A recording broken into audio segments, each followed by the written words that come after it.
What does it take for a civilization to rise above the rest? In the mountains of western Mexico, the Tarascans achieved what seemed impossible. They built an empire that stood unbroken against the might of the Aztecs and defied the tides of conquest that swept through Mesoamerica. How did they do it? How did a people with no allies, surrounded by powerful rivals, become the only major civilization to resist Aztec domination? Was it their mastery of metal, their ingenious use of the land, or something deeper, a resilience woven into their very identity?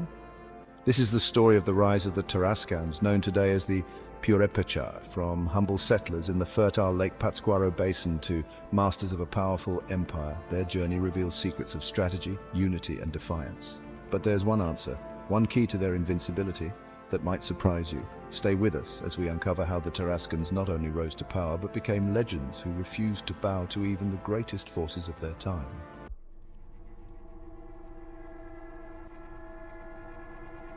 Long before the Aztecs marched across Mesoamerica, the Purépecha arrived in the Lake Pátzcuaro basin, a fertile land surrounded by protective mountains. Where they came from remains one of history's great mysteries. Some scholars suggest a connection to the Andes, citing their advanced metallurgical techniques. Others argue they were native to Michoacán, molded by the rugged terrain of the western highlands. Their language, unrelated to any other in the region, deepens the enigma. But if their origins are uncertain, their purpose was clear. The Lake Pátzcuaro basin was a sanctuary of opportunity, offering abundant fish, fertile soil, and natural defenses. Here the Purépecha began as farmers, fishers, and craftsmen living in harmony with the land. Yet survival in this region was not guaranteed. Neighboring tribes sought control of the basin's wealth, forcing the Purépecha to adapt. And adapt they did.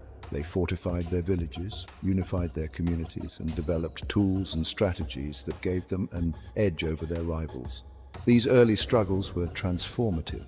What began as a scattered people grew into a cohesive force, laying the foundation for a rise that would soon echo across the highlands of Michoacán.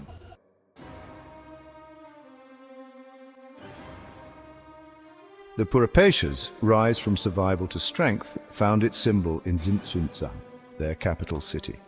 By the 14th century, the city stood as the center of their growing empire, a masterpiece of strategic brilliance. Perched on a ridge overlooking Lake Pátzcuaro, Tzintzuntzan's location was no coincidence.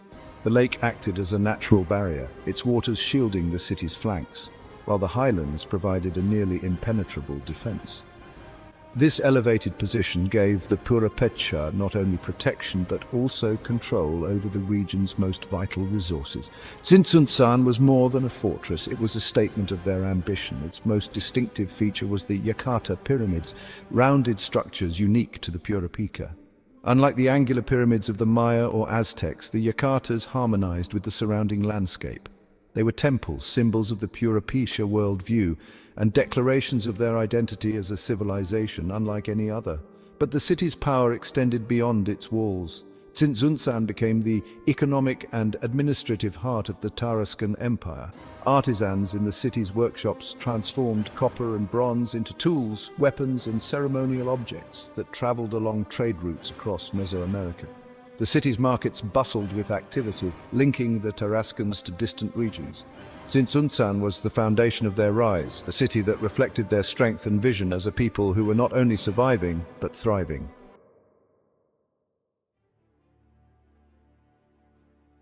As the Purépecha expanded their reach, their rise was met with resistance. Neighboring tribes viewed the fertile Lake Pátzcuaro basin as a prize to be won, but the Purépecha were prepared. Early raids and battles forced them to refine their strategies and innovate in ways that set them apart from their rivals. Their most significant advantage was their mastery of metallurgy. While other Mesoamerican civilizations relied on obsidian and wood for weapons, the Purépecha turned to copper and bronze.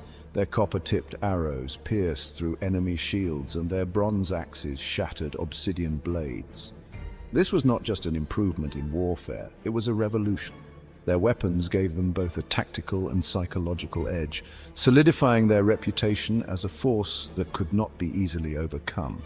Equally critical was their understanding of the land. The highlands of Michoacán, with their rivers, valleys, and rugged terrain, became the Purépecha's greatest ally.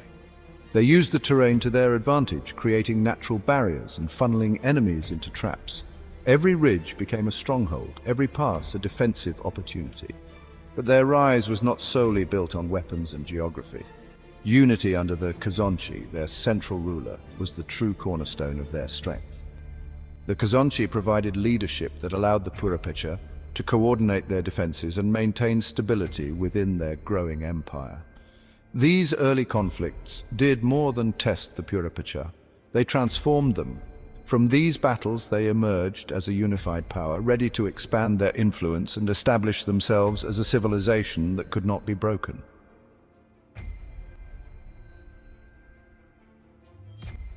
By the 15th century, the Aztec Empire was an unstoppable juggernaut, expanding its reach across Mesoamerica through war, intimidation, and tribute. Few dared to resist them, and fewer still succeeded. But on their western frontier, the Aztecs encountered a force they could neither conquer nor control. The Tarascans, the Aztecs, renowned for their fearsome warriors and overwhelming numbers, launched campaigns into Michoacán with confidence. Yet they soon realized the Tarascans were unlike any foe they had faced. The Tarascan warriors wielded copper-tipped arrows and bronze axes, weapons that shattered the brittle obsidian tools of the Aztecs. For the first time, Aztec forces met an opponent whose technological edge turned their strength into a vulnerability. The psychological effect of these battles was undeniable. The sight of shining metal weaponry in the hands of Tarascan soldiers reflected a civilization that was not only prepared, but determined to defy. It wasn't just superior weapons that frustrated the Aztecs.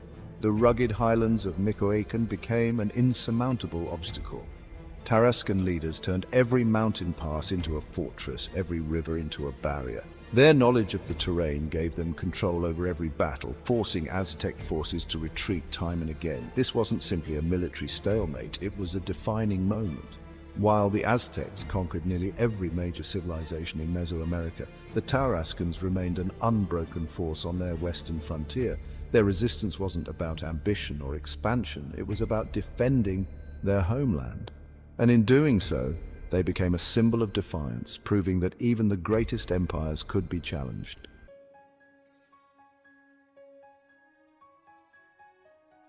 The Tarascan rise was built not only on their resilience, but on their mastery of innovation. While most Mesoamerican civilizations relied on obsidian and stone, the Tarascans turned to metal, transforming copper and bronze into tools of survival and symbols of identity. This metallurgical revolution gave them an unmatched advantage in warfare and beyond. On the battlefield, their copper-tipped arrows pierced enemy defenses with precision, and their bronze axes broke through shields and armor. These weapons weren't just stronger, they were durable, reliable, and intimidating.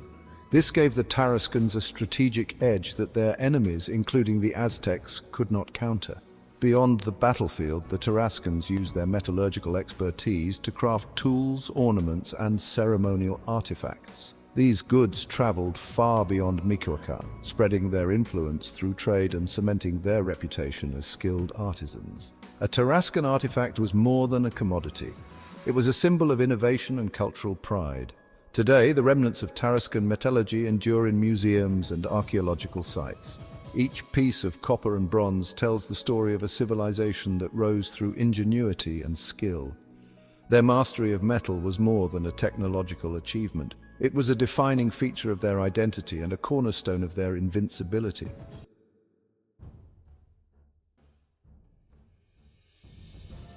The Tarascans' invincibility was rooted in more than their weapons or their fortresses. It was a reflection of their unity, their adaptability, and their unyielding spirit. This resilience defined their rise and became their most enduring legacy. When the Spanish arrived in the 16th century, armed with steel and gunpowder, the Tarascans faced a challenge unlike any they had encountered. Their leader, Tangakxuan II, sought peace through diplomacy, offering the Spanish resources and cooperation to protect his people. But the Spanish, driven by greed, betrayed this trust. Tangakxuan II was executed, and the Tarascan Empire fell, not through defeat in battle, but through treachery. Yet even in this moment of loss, the Tarascan spirit endured. Their descendants, the Purépecha, preserved their traditions, their language and their crafts. From the rounded pyramids of Tzintzuntzan to the intricate metal artifacts unearthed from their forges, the legacy of the Tarascans remains alive. Their resilience was not just about survival, it was about creating a legacy that transcended their empire. The Tarascans proved that invincibility is not only found in victory, but in the ability to endure, adapt, and leave a lasting mark on history.